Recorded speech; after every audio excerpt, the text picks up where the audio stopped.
Isang security guard sa Mexico ang nakakuha ng footage na inyong mapapanood. Ito ay pinost niya sa Reddit under the username ResponsibleAD8336. Ayon sa security guard na ito, madalas daw siyang nakakarinig ng noises tuwing gabi at ito ang kanyang nakuha nang nagpasya siyang hanapin ang source ng tunog.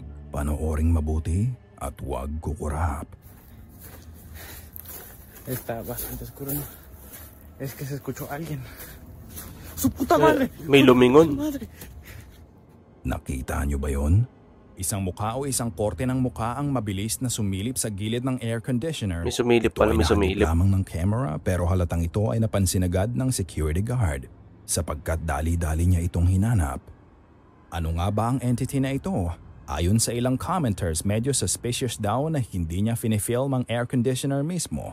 May ilan naman na nagsasabi na kapansin-pansin daw na wala. Tsaka pansin ko, kung may tao talaga dun, diyan pa lang Sorry.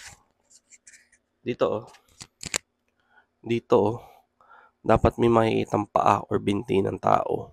Pero based dito sa video, sa observation ko lang, walang paa o binti nga. Ang nakita lang mukha o ulo na sumilip. So for me, malaking chance na legit to.